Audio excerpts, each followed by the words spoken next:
Now, we all know that when it comes to the playoffs, there are certain players you don't want to face, and Jimmy Butler is definitely one of them. They call him Playoff Jimmy. From his fiery passion to his relentless work ethic, Jimmy Butler has carved out a reputation as one of the toughest competitors in the league.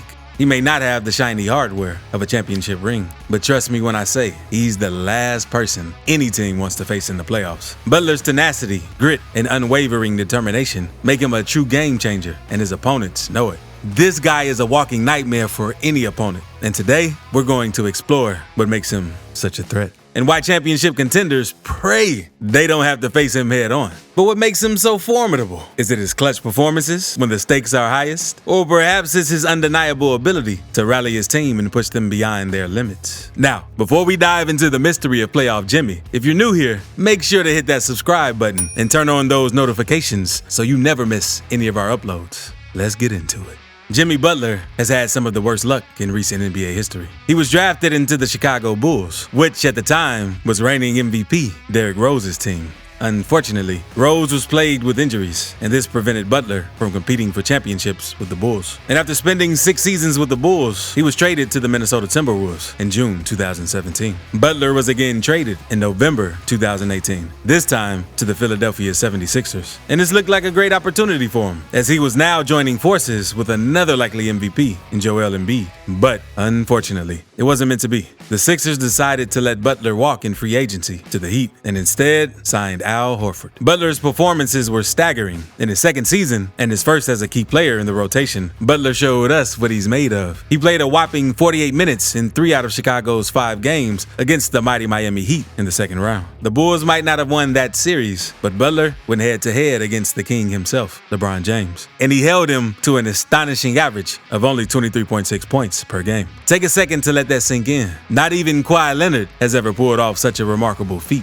Butler then faced LeBron's Lakers again in the 2020 NBA Finals. And get this, he did it without 2 of his star teammates, Goran Dragic and Bam Adebayo. In those 2 wins that the Heat managed to secure, he posted a 40-point triple-double and a 35-point triple-double. And last postseason, even though the Heat had a home court advantage against the Boston Celtics as the #1 seed, they were still considered massive underdogs heading into the series. And to make matters worse, by Game 6, 5 players were listed on the injury report, including Tyler Hero, Kyle Lowry, Max Strus, PJ Tucker, and Gabe Vincent. Butler himself also missed the end of Game 3 due to injury. But that didn't stop Butler from putting the team on his back and leading them to a victory in Game 6. He scored an incredible 47 points and nearly stole Game 7 with his 35-point effort.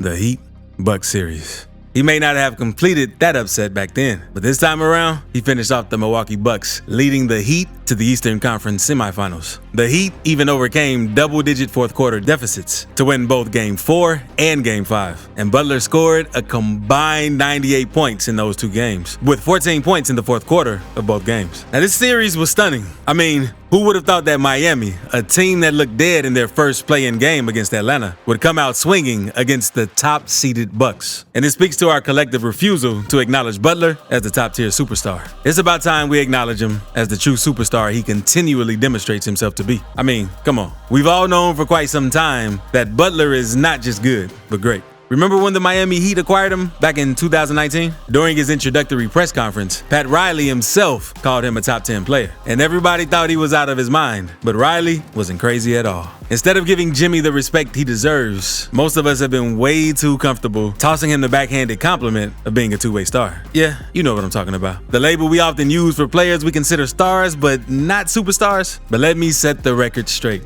Butler is on another level. I mean, the man knows how to win. He dominates in every aspect of the game. Angles, rebounds, buckets, possessions, you name it. He wins it. And this is not something new. This is the rule of Playoff Jimmy. This is what he does time and time again. We need to stop comparing him to guys like Paul George or Klay Thompson. I mean, seriously, save your 2-way talk for players like them. No disrespect intended. Jimmy Butler has proven time and time again that he belongs in the upper level of the NBA's elite. When you think about the absolute top-tier players like LeBron James, Steph Curry, Giannis Antetokounmpo, Kevin Durant, or a healthy Kawhi Leonard, you know that as long as they're on the floor, their team is a legitimate contender. And Jimmy Butler belongs in that category too. Let's be real. We're always talking about how certain players deserve more help to contend for a championship, right? Damian Lillard, for example, gets a lot of talk about needing a better supporting cast. But what about Jimmy Butler? Why isn't anyone clamoring for Miami to get him a second star to play alongside.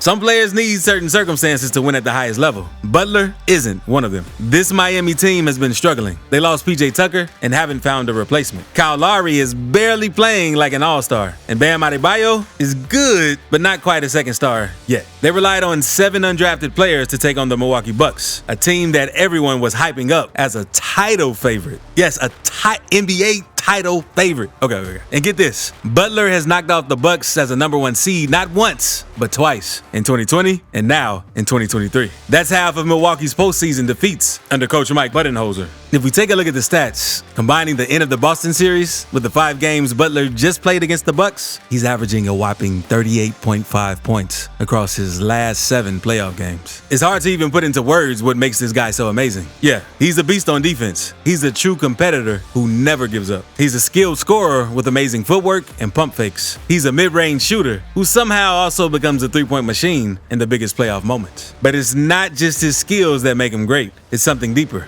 Eric Spoelstra, the Heat's coach, called him one of the most intelligent basketball players in this association after Game 4. And that's what it is. His intelligence. His ability to read the game and know exactly what to do next. Championship ring. But let's not forget that Butler's ultimate goal is to win a championship ring. And as we know, that's no easy feat. Championships are usually won under specific circumstances. And in the case of the Bucks, they were able to win their championship because they stayed healthy when their opponents, James Harden and Kyrie Irving, did not. As we all know, history tends to remember destinations instead of journeys. Charles Barkley, Patrick Ewing, and John Stockton are all great players, but unfortunately, they get remembered for not winning a ring. For now, Butler remains there. Some might argue that Butler's lack of a championship ring diminishes his greatness, but that couldn't be further from the truth. It does a huge disservice to the sheer dominance and grit that Butler has shown in the postseason. He's become a giant slayer, taking down some of the best teams in the league with his ferocious play on both ends of the court. Sure, he hasn't ended the season holding that coveted championship trophy, but he has developed a playoff identity entirely his own. He's unique, a player who deprives others of championships, despite never having won his own. So don't let the no rings label fool you. Jimmy Butler is an absolute menace. I suppose reasonable minds can disagree on the subjectivity of greatness, but what is an absolute fact is that Butler is one of the greats. I recently came across this, and I fully agree. Dudes like Tatum and Booker want to be Kobe proteges, but Jimmy really might be the only player in the league left that's cut from that kind of cloth. Butler is on his level.